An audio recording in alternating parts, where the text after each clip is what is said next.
Hello दोस्तों, good morning. Sandeep type and short hand प्रशिक्षण केंद्र के यूट्यूब चैनल पर आपका एक बार फिर से स्वागत है। हर रोज़ नया डिक्टेशन पाने के लिए चैनल को शेयर, सब्सक्राइब एंड लाइक करना ना भूलें। डिक्टेशन शुरू होगा 3 सेकंड बाद। Ready, start. चीन के साथ सीमा पर विगत 45 वर्षों से जिस उदारता को भारत निभाता चला आ रहा था, उसमें अब बदलाव जितना स्वाभाविक है उतना ही स्वागत योग्य भी। सीमा पर ज़रूरत पड़ने पर हथियार प्रयोग को जो मंजूरी मिली है वह चीन की ही साजिशों का नतीजा है। आमतौर पर वह परोक्ष रूप से हमें घेरता आ रहा था, लेकिन अब जब उसने प्रत्यक्ष रूप से भारतीय उदारता की भारी कीमत वसूल ली है, तब भारत के रक्षा मंत्री के नेतृत्व में ज़रूरत पड़ने पर सेना को हथियार प्रयोग की छूट कतई गलत नहीं है। अब जब सीमा पर ज़रूरत पड़ी तो बंदूकों का इस्तेमाल करने के लिए सेना को दिल्ली से पूछने की ज़रूरत नहीं पड़ेगी। सेना के कमांडर ही तत्काल फैसला ले सकेंगे। सबसे बड़ी बात कि यह फैसला तीनों सेनाओं के प्रमुखों की भागीदारी में हुआ है। सेना में ही नहीं बल्कि देश में भी यह भावना रही है कि सेना के हाथ ना बांधे जाएं, क्योंकि इससे दुश्मनों का मनोबल बढ़ता है।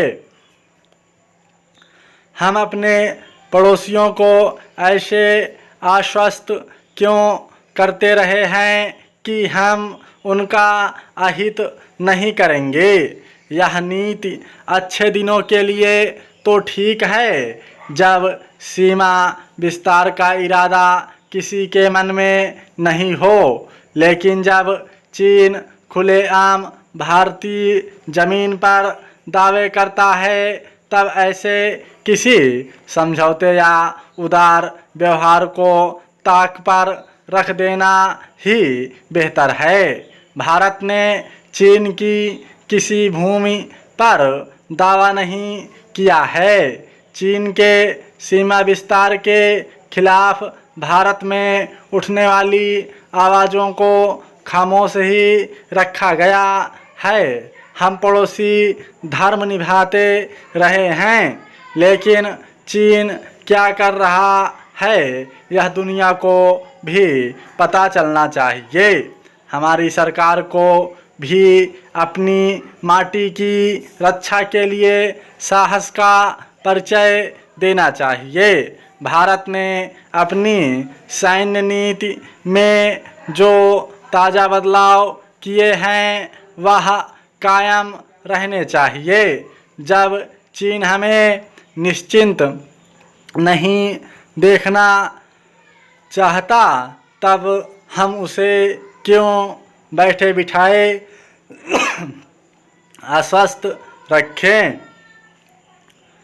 घाटी दर घाटी लाठी डंडों से धकियाते हुए सीमा में बदलाव का मौका उसे अब नहीं देना चाहिए। भारत के पास जो अपना प्रामाणिक कागजी नक्शा है, उसे ज़मीनी नक्शे से पुख्ता तौर पर मिला लेना चाहिए और देश को भी बताना चाहिए कि हमारी माटी कहाँ तक है। कम से कम यह तो बताया ही जा सकता है कि वास्तविक नियंत्रण रेखा कहाँ है।